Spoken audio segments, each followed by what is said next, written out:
오늘 본문에는 안디옥 교회가 어떻게 세워졌는가를 알려주고 있습니다. 그 이전에 고넬료의 집에서 하나님이 어떤 일을 행하셨는가를 설명하고 있습니다. 백부장의 집에서 하나님은 똑같은 성령을 허락하여 주셨습니다. 그래서 그들도 말씀을 듣고 성령을 받았습니다. 그러면 오늘 17절 말씀에 하나님이 우리가 주 예수 그리스도를 믿을 때에 주신 것과 같은 선물을 그들에게도 주셨으니 내가 누구이기에 하나님을 능히 받겠느냐. 이 말씀은 뭘 의미하는 거냐면 여기에 내가 누구이기에 이 말은 베드로를 지칭한다기보다는 유대인 기독교인, 유대인 기독교인들을 말합니다. 그러니까 유대인 기독교인들이 하나님이 하시는 일을 막을 수 없다, 그 말을 하고 있는 거죠. 유대인 기독교인들은 하나님이 어떤 일을 하시는 분인가 몰랐다가 이제야 고넬료의 가정에 성령의 역사하신 것을 깨닫고 알게 된 겁니다. 하나님이 이방인들에게도 복음을 필요로 하시는구나 라고 하는 것을 그제서야 깨달았습니다. 그리고 16절에 그들이 이 말을 듣고 잠잠하여 하나님께 영광을 돌려 이르되 그러면 하나님께서 이방인에게도 생명 얻는 회개를 주셨도다. 이방인에게도 생명을 얻게 하는 회개를 주셨다. 회개하지 않으면 성령을 못 받거든요. 성령 받으려면 반드시 회개해야 되는데 성령을 이미 받았기 때문에 그들이 회개의 세례를 받았다라고 하는 것을 증명하는 거죠. 근데 베드로가 혼자 경험한 것이 아닙니다. 오늘 본문에 보면 보내온 사람이 있었고 그리고 함께 온 사람들이 6명이나 있었다고 그랬어요. 성경에 이렇게 많은 증인들이 있다. 이 일을 그 증인들이 다 보는 앞에서 하나님이 행하셨다. 그러므로 이제 앞으로 하나님은 이방인들에게도 복음이 전해지게 하실 것이다 라고 하는 것을 말씀해 주고 있습니다. 그리고 바로 이제 흩어져 있었던 유대인들, 그 유대인들이 어떤 일을 했는가 19절의 말씀에 보면 스데반의 일로 일어난 환란으로 말미암아 흩어진 자들이 베니게와 구브로와 안디옥까지 이르러 유대인에게만 말씀을 전하는데 여전히 유대인에게만 말씀을 전했습니다. 그 중에 구브로와 구레네 몇 사람이 안디옥에 이르러 헬라인에게도 말하여 주 예수를 전파하니 라고 했습니다. 그러니까 모든 사람이 이렇게 움직인 게 아니라요. 원래 유대에 살았던 사람들이 움직인 게 아니에요. 본문을 정확하게 보세요. 유대에 있었던 사람들은요, 유대인에게만 전해요. 거기서 나왔던 사람들은요, 그런 사람들이에요. 아직도 틀을 못 벗어나요. 그런데 구브로, 구레네 몇 사람이 복음을 들었던 사람들, 본래부터 이방에 살았던 사람들, 그 사람들이 또 이방에 복음을 전하는 거예요. 그러니까 어떤 사람이 움직이냐, 이렇게 고정관념이 강한 사람은 움직이지 않아요. 그럼 누가 고정관념이 많겠어요? 죄송하지만 사실은 신앙생활 오래 하신 분이 고정관념이 많아요. 그러니까 그분들이 움직이기가 어려워요. 근데 새로 믿는 분들이나 이런 분들이 아무래도 개방적이거든요. 그러니까 이게 성경적인 거예요. 그러니까 신앙생활 오래 하신 분, 저를 비롯해서 이렇게 오래 신앙생활 하는 분들이 전도하기가 어려워요. 왜냐하면 폭이 이미 이렇게 좁아요. 만나는 사람이 거의 대부분 만나는 사람이 믿는 사람. 그래가지고 이 전도하기가 쉽지가 않아요. 근데 이제 예수 믿기 시작한 분들은 그래도 세상에서 이렇게 많은 사람들과 관계가 있기 때문에 그분들이 전도하기가 그래도 수월한 겁니다. 그러니까 오늘 본문에도 그 이방에 살고 있었던 사람들이 이방의 복음을 전하는 거예요. 그들 중에 몇몇이 다 한 게 아니잖아요. 그 중에 몇몇이 안디옥에 가서도 이제 헬라인에게 복음을 전했어요. 근데 거기서 교회가 세워진 거예요. 그래서 하나님의 방법은 참 신기합니다. 하나님이 하시는 일은 너무 참 신기한데, 그러나 그곳에 사람들이 은혜를 받고 기뻐했습니다. 그리고 모든 사람에게 굳건한 마음으로 주와 함께 머물러 있으라 이렇게 권면을 했습니다. 누구를 보내서요? 그제서야 이제 예루살렘 교회에서 바나바를 파송을 한 거예요.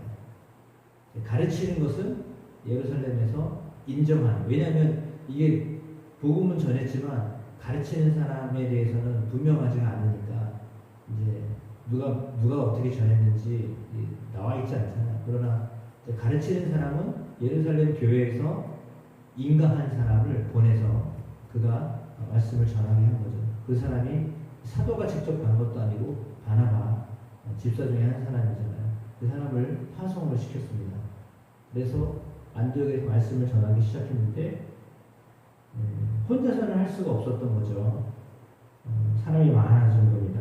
24절에 바나바가 착한 사람이고 성령과 믿음이 충만한 사람이기 때문에 큰 무리가 더하여졌다라고 했습니다. 여기 본문에는 바나바를 어떤 사람이라고 소개하냐면 착한 사람이다. 성령과 믿음이 충만한 사람이다. 두 가지를 이야기합니다. 그러니까 인성이 좋은 사람 그리고 명성이 좋은 사람을 하나님이 그곳에 보내셔서 거기서 사람들을 더 많이 붙여주셨다라고 하는 겁니다.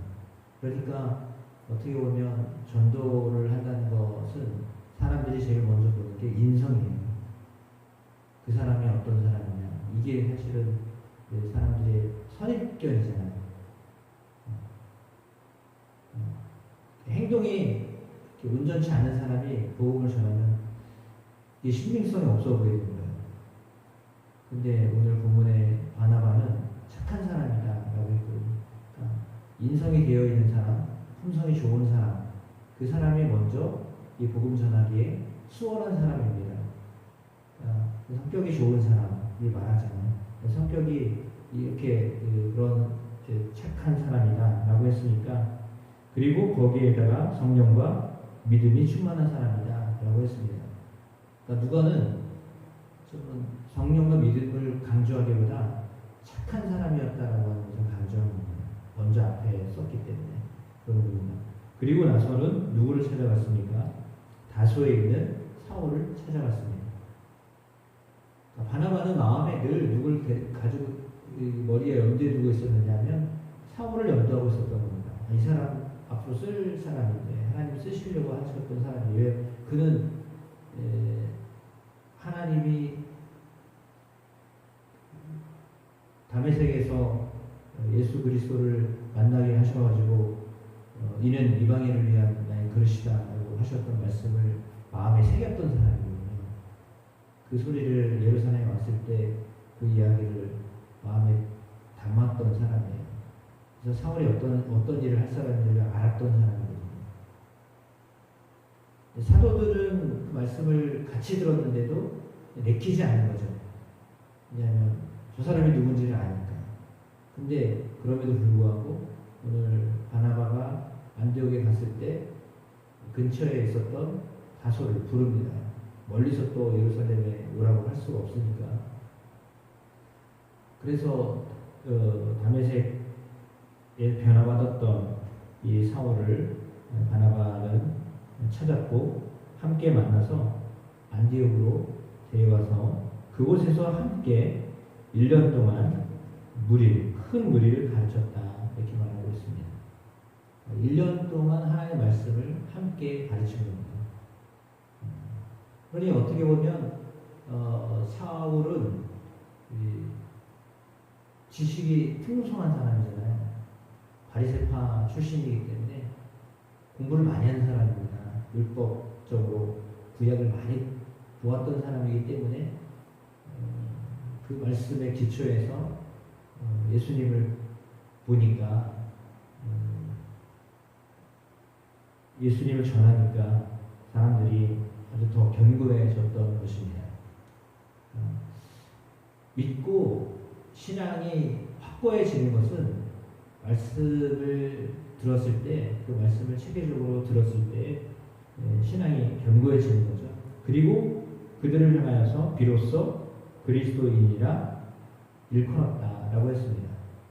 함께 같이 공부했던 사람들이, 말씀을 듣고 공부했던 사람들이 그리스도인이 되었다, 그리스도인이다, 불리움을 당했다라고 하는 것을 그들이 점점 예수님에 대해 듣고 그리고 예수님처럼 살게 됐다라고 하는 걸 말하는 거죠.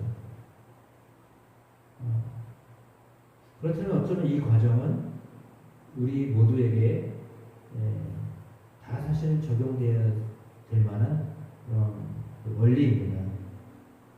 예수님을 믿고 그 다음에는 말씀을 체계적으로 배우고 그리고 그들의 삶이 변화되는 것을 보고 그것으로 인하여서 사람들이 정말 예수 믿는 거 맞네. 예수를 믿는다는 것은 말로만 나 예수 믿어요, 이게 아니라 그들의 삶이 바뀐 것을 보고서 그리스도인이라 불렀다라고 하는 거잖아요. 예수님을 닮은 사람들이다, 그리스도와 같이 사는 사람들이다 라고 이야기하는 거잖아요. 그러니까 정말 예수님을 만난 사람의 모습은 그들의 삶에서 예수님이 보이는 겁니다. 어제도 말씀을 통해서 함께 나눴던 것처럼 그의 삶을 보니까 예수 믿는 거 맞네, 예수쟁이네, 그리스도인이네 라고 이야기하는 거죠. 그건 왜 그러냐면 그 안에 그리스도의 말씀으로 그리스도를 향한 마음으로 가득하기 때문에 그렇게 보이는 겁니다. 가득해 보이는 것이, 가득한 것이 보이는 거예요. 여러분 안에 근심이 가득하니까 얼굴로 근심이 다 보여요. 여러분 안에 평안이 충만하니까 평안함이 얼굴로 다 보여요. 우리 안에 뭔가 걱정과 근심이 많으면 어두울 수밖에 없거든요. 근데 그게 아니라 우리 안에 평안함으로 가득하면 그것이 사람 눈에도 보이는 거예요. 사람들이 그걸 보는 거예요. 사람들이 뭘 보겠어요? 얼굴을 보죠. 그 사람의 얼굴을 보는 거예요. 그 사람이 어떤 얼굴을 가지고 사는가, 어떤 형편으로 사는가. 이 형편을 보지만 더 많이 보는 게 얼굴이에요. 왜냐하면 그 얼굴이 그의 삶을 보여주는 거기 때문에. 그래서 그의 얼굴이, 우리의 얼굴이 참 중요해요. 사람들이 물론 행실, 그것은 그들의 행실이 그리스도처럼 이렇게 긍휼히 여기는 마음으로 살았다는 거죠. 예수님이 어떻게 사셨어요? 긍휼히 여기는 마음으로 사신 거예요. 불쌍히 여기며 병든 사람 고쳐주고 가난한 사람 먹게 하시고 그렇게 사셨던 거잖아요. 그렇게 살았다는 겁니다. 그의 삶을 통해서 그리스도인이라는 것이 증명이 된 거죠. 그의 얼굴과 삶에서. 그게 안 되면 사실은 예수가 충만하지 않는 겁니다. 그러니까 우리의 얼굴이 정말 전도지예요. 우리의 삶이 전도지. 내가 사는 것을 보고 사람들이 믿고 싶어 하는 거예요. 그러니까 저는 개인적으로 중앙대학교 다닐 때 SCM이라고 하는 그 기독교 동아리를 만났던 게 저희 가장 큰 전환점이에요. 제가 교회를 안 다니는 게 아니거든요. 못했지만. 근데도 제 삶에 물론 중학교 2학년 때 성령을 받았지만 그 이후로 그렇게 어떤 획기적인 변화나 이런 게 없었거든요. 그런데 제가 그 공동체 안에 들어가면서 훈련하고 같이 기도하고 전도 일부러 내보낸 캠퍼스 안에서 그런 과정들을 거치면서 그 과정 이후에 또 이제 신대원 다니면서 교회에서 훈련시켜 주셔서 그 훈련 3년 내내 잘 받고 그렇게 하면서 제 인생이 달라졌던 것 같아요. 간단하게 교회를 왔다 갔다 하면서 제 어떤 신앙이 쌓여진 게 아니라 그런 어떤 훈련, 집중적인 훈련을 최소한 2년, 3년 이렇게 받았기 때문에 거기서 말씀에 대한 것도 보고, 물론 그 뒤로도 이제 신학도 하고 또 목회를 하면서도 많이 변화는 있겠지만, 그러나 그런 집중적으로 배움을 가졌던 시간들이 있었기 때문에 저에게는 성경 보는 눈도 그렇고 여러 가지 것들이 변화를 가졌던 것 같아요. 주일날 예배드리고 이렇게 하는 것으로는 제가 어쩌면 지금의 저의 모습을 갖추지 못했다라고 생각합니다. 어쩌면 말씀을 이렇게 들어야 되는데 저는 그것도 알고 있거든요. 제가 훈련을 받았기 때문에 그래서 훈련을 시켜야 되는데 저도 합리화를 하는 거죠. 교육이 바쁘다고 하는데 주일날도 못 나오는데 수요일날도 못 나오는데 거기다가 무슨 훈련을 시키냐. 제 생각이 저도 이제 제 마음이 그런 거예요. 그러니까 예배도 못 나오는데 거기다가 어떻게 훈련을 시키냐. 제 생각이죠. 그건 제 생각이 그런 생각이 가지고 있으니까 뭐라 하자고 하는 소리도 못해요. 그 말도 못하는 거예요. 왜냐하면 예배도 제대로 못 드리는 상황에다가 무슨 훈련을 하겠다고 하겠어요. 다 힘들어하고 있는데 제 생각이에요. 그건. 근데 정말 원하고 이렇게 한다고 한다면 물론 제가 이제 설득도 시키고 말씀도 같이 보고 하면서 하면 되겠지만 참 어려운 것 같아요. 그래서 바쁘다는 것이, 성도의 삶이 너무 바쁘다는 것이 핑계처럼 보여지지만 그게 어려운 것 같아요. 과정은 그런 겁니다. 그래서 이제 이 말씀은 사실은 듣는 사람이 또 듣는 거잖아요. 주일날 이 말씀을 또 해야 되는데 제가 주일날 이 말씀을 안 하는 이유는 주일날 간신히 오는 분들한테 이 말씀을 전해도 효과가 별로 없어요. 왜냐하면 그거에 대한 어떤 갈망이 없기 때문에. 그러니까 이게 어떻게 보면 선순환이 돼야 되는데 이렇게 들어야 될 사람들이 사실 들어야 되는데 그분들은 그걸 부담으로 느끼니까, 왜냐하면 은혜가 있으면 이렇게 받아들이는데 그게 아니라 은혜가 없는 사람들은요 이렇게 강조하는 것처럼 가르치면요 나가 자빠져요. 그래야 되는 거야? 그러면 이제 이게 더 점점 힘들어져요. 그래서 사실은 이제 그 딜레마가 제 안에 있어요. 갈등이 제 안에 있어요. 말씀 가르쳐야 되는데, 훈련을 시켜야 되는데, 그걸 하지 못하는 그런 내적인 갈등이 아직도 있어요. 10년이 넘었는데도요. 지금도 그래요. 그러니까 감히 그냥 말씀을 함께 나누자 이 말을 못하는 거예요. 그러나 원리는 똑같아요. 안디옥 교회에 일어났던 원리나 지금도 여전히 제자 훈련을 하거나 말씀을 가르치거나 기도 훈련을 하거나 하는 원리는 똑같은 겁니다. 집중적으로 배워야 키워지고 또 하나님의 사랑으로 세워져 가는 거 맞는 거예요. 개인이 하든지 교회에서 해주든지 이렇게 해야 되는데, 아니면 뭐 단체에 들어가든지 그거 아니면 사실 성장하기가 어려워요. 말씀을 여러분도 교회에서 안 하니까 여러분이 집중적으로 배우셔야 돼요. 개인적으로라도 말씀을 계속 보셔야 돼요. 들으셔야 돼요. 그래야 여러분이 신앙이 성장하죠. 그렇지 않으면 성장하지 않아요. 새벽 기도를 하시는 것은 참 잘하십니다. 그런 의미에서. 왜냐하면 기도하는 시간도 있지만 말씀을 듣는 시간이 더 많기 때문에 이 시간에 여러분 배우는 거죠. 저는 사실은 새벽 기도에 여러분에게 그냥 계속적으로 말씀 전하면서 훈련하는 거예요. 지금 이게 가장 좋은 방법이라고 생각하니까 그런 겁니다. 그래서 여러분들이 사실은 어떻게 보면 안디옥에서 배웠던 큰 무리들이에요. 2년도 많지 않아도 그냥 계속해서 말씀을 들으면서 하나님이 여러분들을 예수 닮은 사람들로 세워가실 줄로 믿습니다.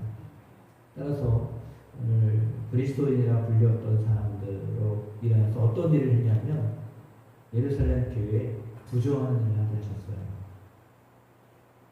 예루살렘 교회에서 바나바를 파송했죠. 그 다음에 자발적으로 선지자들을, 예언하는 사람들이 안디옥에 내려갔죠. 그들이 그곳에서 예언을 했죠. 근데 밭이 되니까 자기 교회가 아니잖아요. 안디옥에 있는 이방인들이에요. 근데 모교회 예루살렘에서 아무튼 파송한 사역자들이 왔던 교회가 어렵다니까 그들 위해서 도와야 된다는 말씀을 전했을 때 그들은 거부감 없이 받아들였던 거예요. 왜냐하면 거기서 사람들을 파송시켰기 때문에.